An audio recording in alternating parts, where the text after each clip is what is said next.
Hello everyone, welcome to still 24 classes. Python के इस learning series के अंदर आज जो हम लोग देखने वाले हैं the continue statement in Python. Python language के अंदर ये कंटिन्यू स्टेटमेंट क्या होती है और इसको हम लोग कभी भी किसी लूप के अंदर किस तरीके से इस्तेमाल कर सकते हैं, इसके बारे में हमको जानना है। कंटिन्यू स्टेटमेंट आज के लेक्चर्स के अंदर हम लोग अच्छे से समझेंगे और इसको विद एग्जाम्पल हम समझेंगे कि ये किस तरीके से काम करता है। तो प्लीज आप इस वीडियो लेक्चर्स को पूरा देखें और आपको कंटिन्यू स्टेटमेंट पाइथन लैंग्वेज के अंदर अच्छे से आपको समझ में भी आएगी, एज वेल एज आप कंटिन्यू स्टेटमेंट को पाइथन प्रोग्रामिंग लैंग्वेज के अंदर इंप्लीमेंट भी कर सकते हैं। किस तरीके से किया जाता है इसके बारे में आज हम लोग यहाँ पे सीखेंगे। कंटिन्यू स्टेटमेंट, जैसा कि आपको सुनने में आ रहा है कंटिन्यू स्टेटमेंट, ये क्या करता है? कंटिन्यू करता है, यानी कोई भी लूप अगर चल रही है, आपने कभी भी पाइथन लैंग्वेज के अंदर आपने कोई कोडिंग किया है जिसके अंदर आप एक लूप क्रिएट कर रहे हैं, जैसे आप फॉर लूप की मदद से आप कोई प्रोग्रामिंग कर रहे हैं, व्हाइल लूप, या कोई अगर आपने लूप बनाया, लूप आपका चल रहा है, उसको आपको नेक्स्ट स्टेप में कंटिन्यू करना है, तो हम लोग क्या करते हैं? कंटिन्यू स्टेटमेंट यूज करते हैं। ठीक है, using the continue statement we can stop the current iteration of the loop. अब देखिए इसमें होता क्या है, कंटिन्यू स्टेटमेंट बेसिकली क्या होता है, अगर मान लीजिए कोई लूप चल रहा है और लूप की मदद से हम प्रोग्रामिंग कर रहे हैं, तो लूप को एट ए टाइम आप क्या कर सकते हैं? रोक सकते हैं, कुछ टाइम के लिए आप उसको स्टॉप कर सकते हैं with the help of continue statement. और उसको कंटिन्यू स्टेटमेंट क्या करता है? नेक्स्ट स्टेप से उसको कंटिन्यू करता है। अब कैसे करता है इसको हम लोग एग्जांपल से समझते हैं। फॉर एग्जांपल, जैसे मान लीजिए हमने यहाँ पर पाइथन लैंग्वेज के अंदर हमने क्या किया, एक स्टूडेंट नाम का एक वेरिएबल बनाया और इक्वल करके हमने यहाँ पे वैल्यू, ये हमारी वैल्यू है अभिषेक। स्टूडेंट किसी, मान लीजिए हमने यहाँ पे विद्यार्थी ले ली और विद्यार्थी के नाम हमने वैल्यू एज ए वैल्यू हमने क्या किया? स्टोर किया है अभिषेक नाम का, डबल कोटेशन के अंदर किया, स्ट्रिंग वैल्यू है अभिषेक। विशाल स्ट्रिंग वैल्यू है, Monika and Seema, these are the students name. और इन सारे नेम को, यानी कि जो स्टूडेंट है ये, इन सबको हमने एक स्टूडेंट वेरिएबल में स्टोर किया है, ये हमारी एक लिस्ट वेरिएबल हो जाती है। अब यहाँ पे होता क्या है, ये स्टूडेंट नाम का जो वेरिएबल है, जब हम कभी भी वेरिएबल क्रिएट करते हैं किसी भी प्रोग्रामिंग लैंग्वेज के अंदर, तो होता क्या है, यहाँ पे एक ब्लॉक होती है, मेमोरी का एक ब्लॉक, यानी कि एक ऐसा हिस्सा इस वेरिएबल के लिए स्टोर हो जाती है। अब यहाँ पे हमने कितने वैल्यू स्टोर किया? 4 वैल्यू। जो इंडेक्स नंबर 0 पे ये है, ये किस पे है? 1 पे, ये 2 पे और ये 3 पे। 4 वैल्यू स्टोर किया है जो इंडेक्स नंबर 0 से चल रहा है और 3 तक चल रहा है। तो एक्चुअल में स्टूडेंट वेरिएबल के अंदर यहाँ पे 4 ब्लॉक्स जो होती है वो यहाँ पे क्रिएट होती है, ऐसे 4 ब्लॉक्स क्रिएट हो जाएगी। क्यों? क्योंकि 4 वैल्यू असाइन किया हमने। और यहाँ पे अभिषेक जो है वो यहाँ पे आ जाएगा, विशाल जो है वो यहाँ पे आ जाएगा और मोनिका जो है वो यहाँ पे आ जाएगी। क्लियर? और सीमा जो है वो इस ब्लॉक के अंदर आ जाएगी। क्लियर?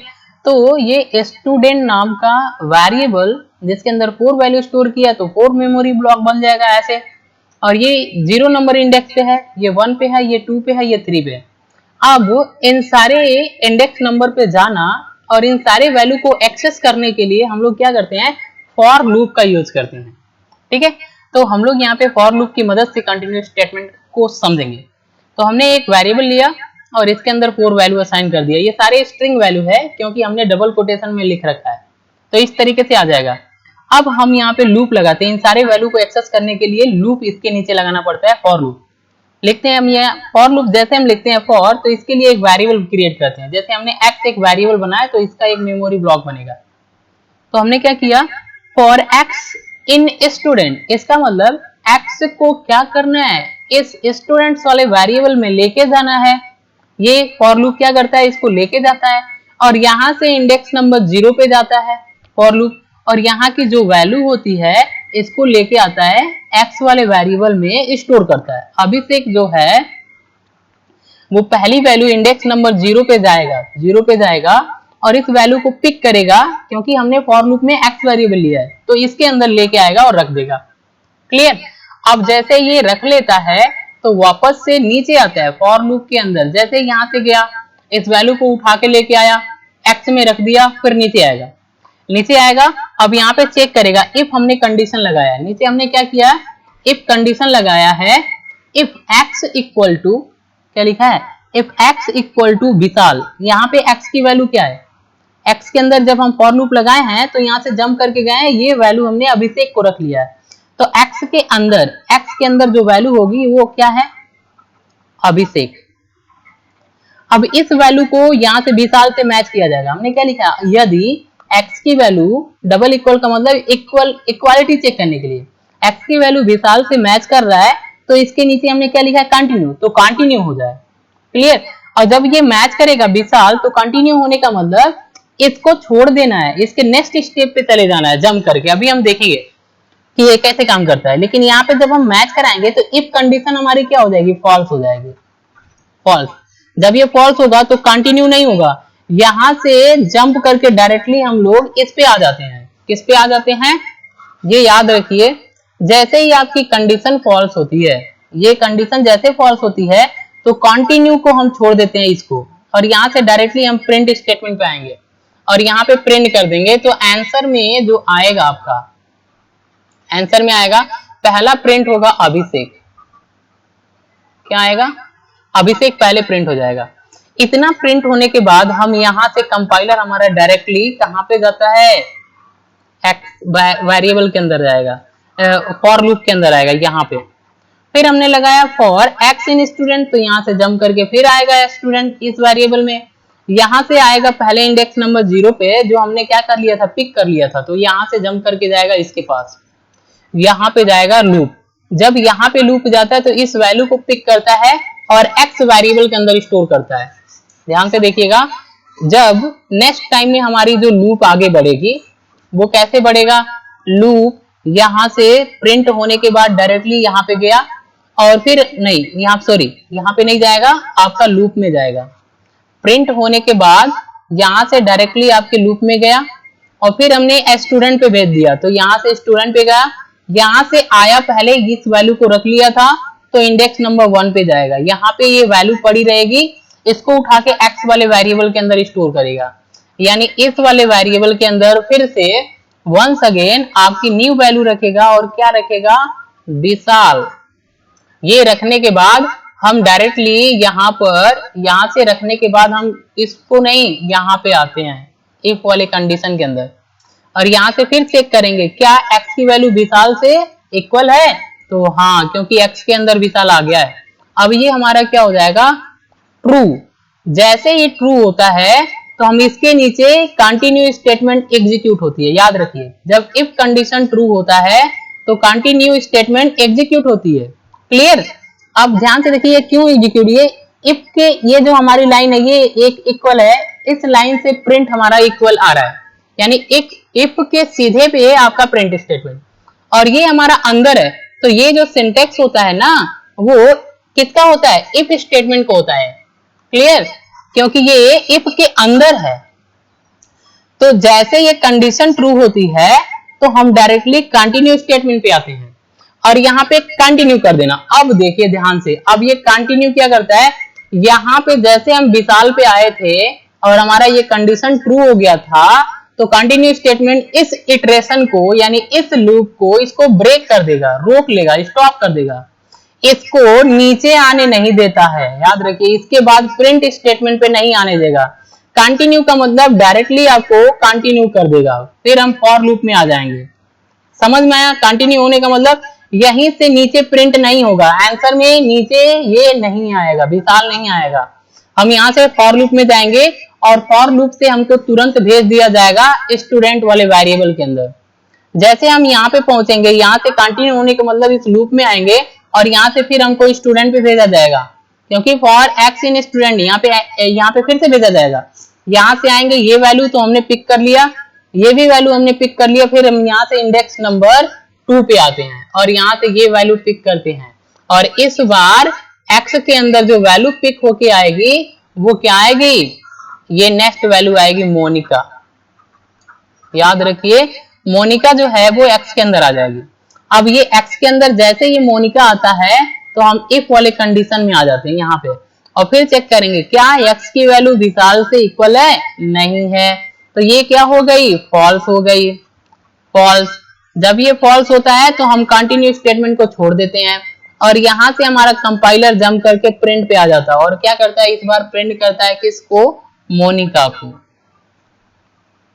मोनिका आ गया। अब फिर से हम क्या करेंगे, प्रिंट होने के बाद फॉर लूप में जाएंगे। फॉर लूप हमको स्टूडेंट वेरिएबल में भेजेगा, यहाँ से इंडेक्स नंबर 1 पे आएंगे, उठा लिया है, इसको आएंगे ये भी उठा लिया, इसको आएंगे ये भी उठा लिया। तो हम क्या करेंगे, यहाँ पे पहुंचेंगे इंडेक्स नंबर 3 पे, लास्ट वाले पे, और यहाँ से सीमा को पिक करेंगे और पिक करने के बाद हमको क्या करना होता है, ये आती है हमारी स्टूडेंट नाम के वेरिएबल के एक्स वेरिएबल के अंदर आ जाएगी और ये हमारा आएगा सीमा।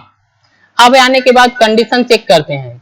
अब जैसे ही हमारी वैल्यू यहाँ पे आ गई, क्लियर, ध्यान से देखिएगा, जैसे हमारी वैल्यू x के अंदर आ गई, ये वाली x के अंदर, तो यहाँ से डायरेक्टली हमारी जो कंपाइलर होती है वो इस वाले कंडीशन में आ जाती है, इफ वाले कंडीशन में।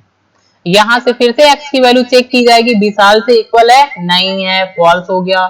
जब ये फॉल्स होगा तो हम इफ कंडीशन से डायरेक्टली यहाँ पे आते हैं, इसको छोड़ देते हैं और यहाँ पे क्या करेंगे, प्रिंट कर देंगे। इस बार x की वैल्यू क्या प्रिंट होगी, सीमा। क्लियर। तो उसके बाद प्रिंट होने के बाद लूप ही हमारा बंद हो जाएगा, क्योंकि हमारे स्टूडेंट नाम के वेरिएबल में सीमा जो है वो लास्ट इंडेक्स नंबर पे थी और यहाँ तक खत्म हो गया, तो लूप आगे नहीं बढ़ेगा और लूप हमारा रुक जाएगा। तो बेसिकली यहाँ पे हुआ क्या, हम लोग समझ क्या रहे थे, हम लोग समझ रहे थे कंटिन्यू स्टेटमेंट। तो कंटिन्यू स्टेटमेंट क्या किया, हमने कंडीशन लगाया if x double equal to Vishal तब कंटिन्यू हो। तो कंटिन्यू स्टेटमेंट क्या करता है, जैसे ये हमारा कंडीशन ट्रू होता है तो इस वाले जो लूप की ये जो इटरेशन होती है, ये जो लूप आपकी चल रही होती है, विशाल पे जैसे ही पहुंचा होता है, इसको नीचे नहीं आने देता, कंटिन्यू करके फिर से लूप में भेज देता है। तो इसका मतलब विशाल को हम क्या करेंगे, आंसर में आने से रोक सकते हैं with the help of continue statement. इसको हम होल्ड कर सकते हैं और फिर हमको अपने लूप को डायरेक्टली हम यहाँ पे भेज देंगे। तो इसका मतलब अगर आपको कभी भी किसी प्रोग्राम के अंदर, पाइथन के कभी भी किसी प्रोग्राम के अंदर अगर इस तरीके से आपको लूप चलाना है और किसी वैल्यू को स्किप करना है, जैसे विशाल को, मोनिका को, या किसी भी वैल्यू को स्किप करना है, रोकना है और इसके आगे लूप को डायरेक्टली भेजना होता है, तो हम क्या करते हैं, इसको एक इफ कंडीशन के अंदर इसको किसी वेरिएबल के इक्वल करके कंटिन्यू लगा देते हैं। क्लियर। तो कंटिन्यू स्टेटमेंट बेसिकली क्या कर रहा है, यानी कि फॉर लूप के इस इटरेशन को स्टॉप कर रहा है और इसको नेक्स्ट स्टेप पे जाने पे मदद कर रहा है, यानी कि इसको रोकना और फिर इसके अगले स्टेप से क्या करना, फॉर लूप को एग्जीक्यूट करना। ये हमारे कंटिन्यू स्टेटमेंट का वर्क होता है। आई होप आपको कंटिन्यू स्टेटमेंट जो है वो अच्छे से समझ में आई। मैं आपको इसका आंसर आपको दिखा रहा हूँ कि ये किस तरीके से आंसर आएगा। मैंने यहाँ पे टाइप कर रखा है, आप इस कोड को एज इट इज जैसे हमने यहाँ पे लिखा है ऐसे आप क्या करेंगे, इसको पाइथन कंपाइलर के अंदर आप टाइप कर लेंगे। तो हम यहाँ से टाइप कर रखे हैं, तो हम इसको लेके चलते हैं, आपको रन करा के दिखा रहे हैं कि आंसर आपका आ रहा है कि नहीं। आंसर में क्या आएगा, अभिषेक, मोनिका और सीमा। विशाल को हमने कंटिन्यू कर दिया था, रोक दिया था। तो हम क्या करेंगे, इसको कॉपी कर लेंगे और यहाँ से पाइथन को आपको ओपन करना है। पाइथन ओपन होने के बाद आपको इसको पाइथन को क्या करना है, यहाँ पे फाइल में चले जाना है और न्यू फाइल में जाकर के इस कोड को टाइप कर लेना है। जैसे हमने यहाँ पे टाइप किया ऐसे टाइप कर लेना है, ठीक है। याद रखिए यहाँ पे ब्लू कलर के अंदर ये डबल कोटेशन होना चाहिए। तो यहाँ पे ये हमारा एरर है, मैं आपको रन करा के दिखा रहा हूँ, यहाँ पे हमारा एरर दिखाएगा। अभी हम एरर को सॉर्ट आउट करेंगे। तो हम रन कमांड पे क्लिक करेंगे, मॉड्यूल पे क्लिक करेंगे, सेव करने का देगा। तो आपको यहाँ पे कुछ भी यहाँ पे सेव कर लेना है। तो हमने यहाँ पे CONT हमने लिख दिया, .py, आप कोई भी नाम दे सकते हैं। ऑल फाइल को सेलेक्ट करना है, यहाँ से आप डेस्कटॉप पे चूज करके सेव कर लेंगे। जैसे ही सेव करेंगे तो ये हमको इनवैलिड दिखा रहा है, ये हमारा इनवैलिड दिखा रहा है। अब ये गलत क्या है, देखिए ये हमारा गलत दिखा रहा है यहाँ पर, तो हमको इसको बदलना है। तो ये हमारी होनी चाहिए ग्रीन कलर की होनी चाहिए, नहीं तो आपका आंसर नहीं आएगा। तो ये हम कर लेंगे, फिर कंट्रोल S से सेव कर लेंगे। अब हम रन कमांड पे क्लिक करके इसको रन कराएंगे। जैसे हम रन कराएंगे तो देखिए ये हमारा आंसर आ गया। पहला हमारा अभिषेक आया, सेकंड में हमारा मोनिका और थर्ड में सीमा। हमने विशाल पे हमने क्या लगाया था, कंटिन्यू लगा दिया था। तो विशाल को हमने क्या किया, होल्ड कर लिया और इसके नेक्स्ट स्टेप से यानी कि मोनिका से हमने क्या किया, लूप को आगे बढ़ा के प्रिंट कर लिया। तो कंटिन्यू स्टेटमेंट बेसिकली यही काम करता है किसी लूप के अंदर किसी स्टेटमेंट को होल्ड करता है, उसको नेक्स्ट स्टेप से भेजता है लूप को। ओके, तो आज के लिए बस इतना ही। Thanks for watching. अगर ये वीडियो आपको इन्फॉर्मेटिव लग रही है तो इस चैनल को सब्सक्राइब करें, क्योंकि सब्सक्राइबर बहुत जरूरी है। Okay, thanks for watching.